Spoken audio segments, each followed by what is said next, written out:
शांति 28 नवंबर 2024 प्रातः मुरली ओम शांति बाप दादा मधुबन। आज बाबा ने सुनाया, मीठे बच्चे तुम्हें एक बाप से ही सुनना है और सुन कर के दूसरों को सुनाना है। तुम्हें एक बाप से ही सुनना है और सुन कर के दूसरों को सुनाना है। आज की मुरली से बाबा ने प्रश्न किया, बाप ने तुम बच्चों को कौन सी समझ दी जो दूसरों को सुनानी है? बाप ने तुम बच्चों को कौन सी समझ दी है जो दूसरों को सुनानी है? उत्तर, बाबा ने तुम्हें समझ दी कि तुम आत्मा सब भाई भाई हो। तुम्हें एक बाप की याद में रहना है। यही बात तुम सभी को सुनाओ, क्योंकि तुम्हें सारे विश्व के भाइयों का कल्याण करना है। तुम ही इस सेवा के निमित्त हो। ओम शांति। ओम शांति अक्सर करके क्यों कहा जाता है? यह है परिचय देना। आत्मा का परिचय आत्मा ही देती है। बातचीत आत्मा ही करती है शरीर द्वारा। आत्मा बगैर तो शरीर कुछ कर नहीं सकता। तो ये आत्मा अपना परिचय देती है। हम आत्मा हैं, परमपिता परमात्मा की संतान है। वह तो कह देते अहम आत्मा सो परमात्मा। तुम बच्चों को ये सब बातें समझाई जाती हैं। बाप तो बच्चे बच्चे ही कहेंगे ना। रूहानी बाप कहते हैं, हे रूहानी बच्चों, इन आर्गन्स द्वारा तुम समझते हो। बाप समझाते हैं, पहले पहले है ज्ञान फिर है भक्ति। बाबा ने कहा पहले पहले है ज्ञान फिर है भक्ति। ऐसे नहीं कि पहले भक्ति पीछे ज्ञान है। पहले है ज्ञान दिन, भक्ति है रात, फिर पीछे दिन कब आए? बाबा कहते जब भक्ति का वैराग्य हो तब तो दिन आए। बाबा कहते तुम्हारी बुद्धि में ये रहना चाहिए, ज्ञान और विज्ञान है ना। अभी तुम ज्ञान की पढ़ाई पढ़ रहे हो, फिर सतयुग त्रेता में तुमको ज्ञान की प्राप्ति मिलेगी। ज्ञान बाबा अभी देते हैं, जिसकी प्राप्ति फिर सतयुग में होगी। यह समझने की बात है ना। अभी तुमको ज्ञान दे रहे हैं, तुम जानते हो। फिर हम ज्ञान से परे विज्ञान अपने घर शांति धाम में जाएंगे। उसको ना ज्ञान ना भक्ति कहेंगे। शांति धाम को ना ज्ञान कहेंगे ना भक्ति कहेंगे, उसको कहा जाता है विज्ञान। ज्ञान से परे शांति धाम में चले जाते हैं। ये सब ज्ञान बुद्धि में रखना है। बाप ज्ञान देते हैं कहाँ के लिए? भविष्य नई दुनिया के लिए देते हैं। नई दुनिया में जाएंगे तो पहले अपने घर जरूर जाएंगे। घर के जाए बगैर नई दुनिया में जा ही नहीं सकते। मुक्ति धाम में जाना है, जहाँ की आत्मा रहवासी हैं, वहाँ तो जरूर जाएंगे ना। ये नई नई बातें तुम ही सुनते हो और कोई समझ नहीं सकते। बाबा कहते तुम समझते हो। हम आत्माएं स्पिरिचुअल फादर के स्पिरिचुअल बच्चे हैं। रूहानी बच्चों को जरूर रूहानी बाप चाहिए। रूहानी बाप और रूहानी बच्चे, रूहानी बच्चों का एक ही रूहानी बाप है। वह आकर नॉलेज देते। बाप कैसे आते ये वह भी समझाया है। बाप कहते मुझे भी प्रकृति धारण करनी पड़ती है। अभी तुमको बाप से सुनना ही सुनना है, सिवाय बाप के और कोई से सुनना नहीं है। बच्चे सुनकर फिर और भाइयों को सुनाते हैं। बाबा ने कहा बच्चे सुनते हैं फिर और भाइयों को सुनाते हैं। सिवाय बाप के और कोई से सुनना नहीं है। बच्चे सुनकर फिर और भाइयों को सुनाते, कुछ ना कुछ सुनाते जरूर है। अपने को आत्मा समझो, बाप को याद करो, क्योंकि वही पतित पावन है। बुद्धि वहाँ चली जाती है। बच्चों को समझाने से समझ जाते हैं, क्योंकि पहले बेसमझ थे। भक्ति मार्ग में बेसमझाई से रावण के चंबे में आने से क्या करते हैं, कैसे छींची बन जाते हैं। शराब पीने से क्या बन जाते? शराब गंदगी को और ही फैलाती है। अभी तुम बच्चों की बुद्धि में है कि बेहद के बाप से हमको वर्षा लेना है। कल्प कल्प लेते आए हैं, इसलिए दैवी गुण भी जरूर धारण करने हैं। श्री कृष्ण के दैवी गुणों की कितनी महिमाएं। बाबा कह रहे श्री कृष्ण के दैवी गुणों की कितनी महिमा। बैकुंठ का मालिक कितना मीठा है। बाबा कहते अभी श्री कृष्ण की डिनास्टी नहीं कहेंगे, डिनास्टी विष्णु अथवा लक्ष्मी नारायण की कहेंगे। बाबा ने कहा श्री कृष्ण तो छोटा बच्चा होता है, इसलिए श्री कृष्ण की डिनास्टी नहीं कहा जाता। किसकी डिनास्टी? लक्ष्मी नारायण की। अभी तुम बच्चों को मालूम है बाप ही सतयुगी राजाई की डिनास्टी स्थापन करते हैं। बाप ही आकर के क्या करते हैं? सतयुगी राजाई की डिनास्टी स्थापन करते हैं। बाबा कहते ये चित्र आदि भल ना भी हो तो भी समझा सकते हैं। मंदिर में भी, मंदिर तो बहुत बनते रहते हैं, जिनमें ज्ञान है वह औरों का भी कल्याण करने, आप समान बनाने भागते रहेंगे। अपने को देखना, हमने कितनों को ज्ञान सुनाया है। कोई कोई को झट ज्ञान का तीर लग जाता। भीष्म पितामह आदि ने भी कहा है ना, हमको कुमारियों ने ज्ञान बाण मारा। ये सब पवित्र कुमार कुमारियाँ अर्थात बच्चे हैं। तुम सब बच्चे हो इसलिए कहते हो हम ब्रह्मा के बच्चे, कुमार कुमारियाँ भाई बहन हैं। ये पवित्र नाता होता है। सो भी एडॉप्टेड चिल्ड्रन, बाप ने एडॉप्ट किया है, शिव बाबा ने एडॉप्ट किया है प्रजापिता ब्रह्मा द्वारा। वास्तव में एडॉप्ट अक्षर भी नहीं कहेंगे। शिव बाबा के बच्चे तो है ही, तब मुझे बुलाते शिव बाबा आओ, तब मुझे बुलाते हैं कि शिव बाबा आओ। परंतु समझ कुछ नहीं है। सब आत्मा शरीर धारण कर पाठ बजाती हैं। सारी आत्मा क्या करती है? शरीर को धारण कर पाठ बजाती हैं। तो शिव बाबा भी जरूर शरीर द्वारा पाठ बजाएंगे ना। शिव बाबा पाठ ना बजावे फिर तो कोई काम का ना रहा, वैल्यू ही नहीं होती। उनकी वैल्यू ही तब होती है जबकि सारी दुनिया को सदगति में पहुंचाते हैं, तब उनकी महिमा भक्ति मार्ग में गाते हैं। ऐसे थोड़ी ना बाबा की महिमा गाते हैं। वो क्या करते? सारी दुनिया को कहाँ पहुँचाते? स्वर्ग में पहुँचाते, परम धाम मुक्ति धाम का रास्ता बताते और सर्वगुण संपन्न बना करके सतयुग में पहुँचाते हैं। सदगति हो जाती, फिर पीछे तो बाप को याद करने की दरकार ही नहीं रहती। वह सिर्फ गॉड फादर कहते तो फिर टीचर गुम हो जाता, कहने मात्र रह जाता है कि परम पिता परमात्मा पावन बना ले वाला है, और सदगति करने वाला भी नहीं कहते। बल गायन में आता है सर्व का सदगति दाता एक है, परंतु बिगर अर्थ कह देते हैं। अभी तुम जो कुछ कहते हो सो अर्थ सहित समझते। भक्ति की रात अलग है, ज्ञान दिन अलग है। दिन का भी टाइम होता है, भक्ति का भी टाइम होता है। ये बेहद की बात है। तुम बच्चों को नॉलेज मिली है बेहद की। आधा कल्प है दिन, आधा कल्प है रात। बाप कहते मैं भी आता हूँ रात को दिन बनाने। शिव बाबा आते हैं रात को दिन बनाने। तुम जानते हो आधा कल्प है रावण का राज्य, उसमें अनेक प्रकार के दुख है। फिर बाप नई दुनिया स्थापन करते हैं तो उसमें सुख ही सुख मिलता है। नई दुनिया में क्या मिलता है? सुख ही सुख। कहा भी जाता है ये दुख और सुख का खेल है। ये खेल किसका? दुख और सुख का। सुख माना राम, दुख माना रावण। दुख ही दुख है। हंसते चेहरे दो चार मिले और रोते चेहरे हजार मिले।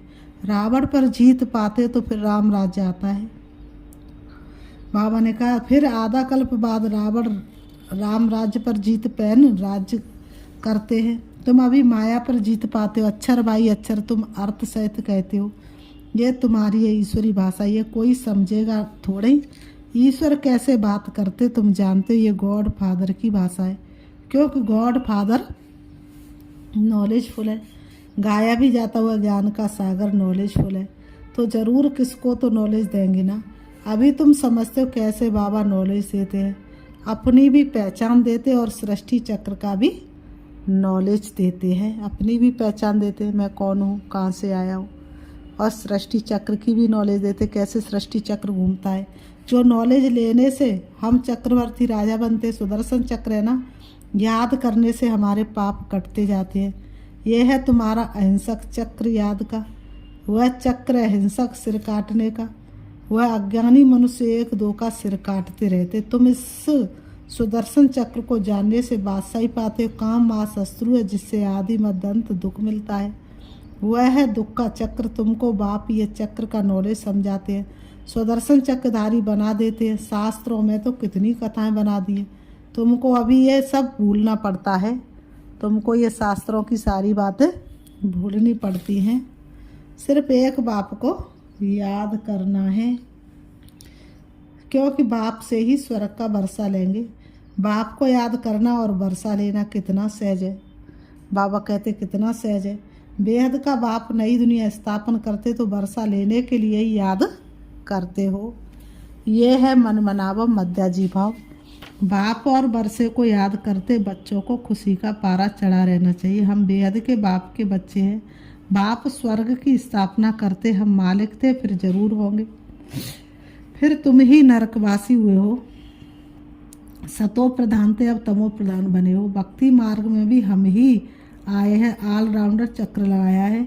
हम ही भारतवासी सूर्यवंशी थे, फिर चंद्रवंशी वैश्यवंशी बन नीचे गिरे हैं। हम भारतवासी देवी देवता थे, बाबा कहते हैं, फिर हम ही गिरे हैं। तुमको अभी सारा मालूम पड़ता है। वाम मार्ग में जाते तो कितना छींची बन जाते हो। मंदिर में भी ऐसे छींची चित्र बनाए हुए हैं। आगे घड़ियाँ भी ऐसे चित्रों वाली बनाते थे। अब तुम समझते हो हम कितने गुलगुल थे। फिर हम ही पुनर्जन्म लेते लेते कितने छींची बनते हैं। ये सतयुग के मालिक थे तो देवी गुणों वाले मनुष्य थे, अभी आसुरी गुणों वाले बने हैं। और कोई फर्क नहीं है। पूंछ वाले व सूढ़ वाले, बाबा ने कहा, मनुष्य होते नहीं। देवताओं की सिर्फ ये निशानियाँ, बाकी तो स्वर्ग प्राय लोप हो गया है। सिर्फ ये चित्र निशानी है। चंद्रवंशियों की भी निशानी है। अभी तुम माया पर जीत पाने के लिए युद्ध करते हो। युद्ध करते करते फेल हो जाते हैं तो उनकी निशानी तीर कमान है। भारतवासी वास्तव में ही देवी देवता घराने के, नहीं तो किस घराने के गिने जाएं। परंतु भारतवासियों को अपने घराने का मालूम ना होने के कारण हिंदू कह देते हैं, नहीं तो वास्तव में तुम्हारा है ही एक घराना। भारत में है सब देवता घराने के जो बेहद का बाप स्थापन करते हैं। शास्त्र भी भारत का एक ही है। डीटी डिनास्टी की स्थापना होती है, फिर उनमें भिन्न भिन्न ब्रांचेज हो जाती है। बाप स्थापन करते देवी देवता धर्म मुख्य है। 4 धर्म फाउंडेशन देवी देवता धर्म का है ही। रहने वाले सब मुक्ति धाम के। फिर तुम अपने देवी देवताओं की, फिर अपने देवताओं की ब्रांचेज में चले जाएंगे। भारत की बाउंड्री एक ही है और कोई धर्म की नहीं है। ये है असुल देवता धर्म के। फिर उनसे और धर्म निकले ड्रामा के प्लान अनुसार। भारत का असुल धर्म है ही डीटी, जो स्थापन करने वाला भी है बाप। फिर नए नए पत्ते निकलते, ये सारा ईश्वरी झाड़ है। बाप कहते मैं इस झाड़ का बीज रूप हूँ। ये फाउंडेशन है, फिर उनमें ट्यूब्स निकलती हैं। मुख्य बात है ही हम सब आत्मा भाई भाई है। सब आत्माओं का बाप एक ही है। सभी उनको याद करते। अब बाप कहते हैं आँखों से तुम जो कुछ देखते हो उनको भूल जाना है। यह है बेहद का वैराग्य, उनका है हद का। सिर्फ घर बार से वैराग्य आ जाता, तुमको तो इस सारी पुरानी दुनिया से वैराग्य है। भक्ति के बाद है वैराग्य पुरानी दुनिया का। फिर हम नई दुनिया में जाएंगे वाया शांति धाम। बाप भी कहते हैं पुरानी दुनिया भस्म होनी है। इस पुरानी दुनिया से अब दिल नहीं लगानी है, रहना तो यहाँ ही है। जब तक लायक बन जाए हिसाब किताब सब चुकतू करना है। बाबा ने कहा जब तक लायक बन जाए हिसाब किताब सब चुकतू करना है। तुम आधा कल्प के लिए सुख जमा करते, उनका नाम ही है शांतिधाम सुखधाम। पहले सुख होता पीछे दुख, बाप ने समझाया है। जो भी नई नई आत्मा ऊपर से आती हैं, जैसे कृष्ण की आत्मा आई, उनको पहले दुख नहीं होता है, खेल ही है। पहले सुख पीछे दुख। बाबा ने कहा शुरू में आते तो दुख थोड़ी नहीं होता है, पहले सुख पीछे दुख, क्योंकि उस समय आत्मा के साथ हिसाब किताब जुड़ा ही नहीं है जो कटे। हिसाब किताब जुड़ता है तब कटता, तब दुख होता है। बाबा कहते हैं तो नए नए जो आते हुए हैं सतो प्रधान, परम धाम से आत्मा उतर के आ रही, चाहे वो कलयुग में आ रही है, लेकिन पहले कैसी है सतो प्रधान। बाबा कहते हैं जैसे तुम्हारा सुख का अंदाज जास्ती है वैसे सबका दुख का अंदाज जास्ती है। तुम कितना सुख उठाते हो, सतयुग से लेके कलयुग के आधे कलयुग तक सुख रहता है। कलयुग के अंत में दुख होता है तो भगवान मिल जाता है। लेकिन दुनिया वाले के लिए दुख ही दुख है, वो तो आते ही कलयुग और द्वापर युग में है। तो बाबा ने कहा ये सब बुद्धि से काम लिया जाता है। बाप आत्माओं को बैठ समझाते हैं, वह फिर और आत्माओं को समझाते हैं। बाप बैठ आत्माओं को समझाते, फिर आत्मा औरों को समझाती है। बाप कहते मैंने ये शरीर धारण किया है। धर्म गिलानी के समय किसका? ब्रह्मा के तन का आधार लिया है। ब्रह्मलोक का रहने वाला आया है देने को ज्ञान। जो था ब्रह्मा के तन में किसी किसी ने लिया पहचान। बहुत जन्मों के अंत में अर्थात तमो प्रधान शरीर में प्रवेश करता हूँ, फिर उनको ही फर्स्ट नंबर में जाना है। First so last, last so first, ये भी समझाना पड़ता है। फर्स्ट के पीछे फिर कौन मम्मा, उनका पाठ होना चाहिए। उनसे बहुतों को शिक्षा, उनसे उसने बहुतों को शिक्षा दी है। फिर तुम बच्चों में नंबर 12 जो बहुतों को शिक्षा देते पढ़ाते, फिर वह पढ़ने वाले भी ऐसी कोशिश करते जो तुमसे भी ऊंचे चले जाते हैं। बहुत सेंटर्स पर ऐसे हैं जो पढ़ाने वाली टीचर से ऊंचे चले जाते हैं।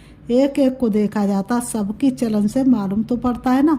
कोई कोई को तो माया ऐसा नाक से पकड़ लेती है जो एकदम खलास कर देती है।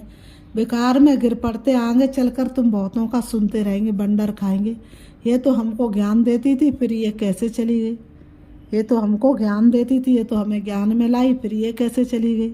बाबा ने कहा हमको कहती थी पवित्र बनो, और खुद फिर छींची बन गई, बंदर खाएंगे। बाबा ने कहा समझेंगे तो ज़रूर ना, बहुत छींची बन जाते हैं। बाबा कहते हैं, बाबा ने कहा है बड़े बड़े अच्छे मारतियों को भी माया जोर से फटकाएगी। जैसे तुम माया को फटकाकर जीत पहनते हो, माया भी ऐसे करेगी, माया तुम्हें फटकाएगी।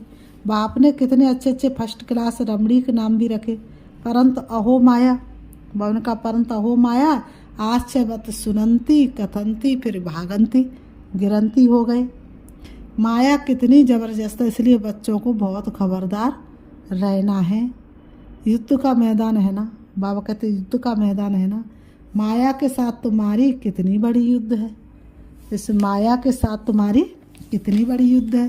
फिर बाबा कहते अच्छा, मीठे मीठे सिकीलते बच्चों प्रति माता पिता बाप दादा का याद प्यार और गुड मॉर्निंग। रूहानी बाप की रूहानी बच्चों को नमस्ते। हम रूहानी बच्चों की रूहानी बाप दादा को याद प्यार और नमस्ते नमस्ते नमस्ते नमस्ते।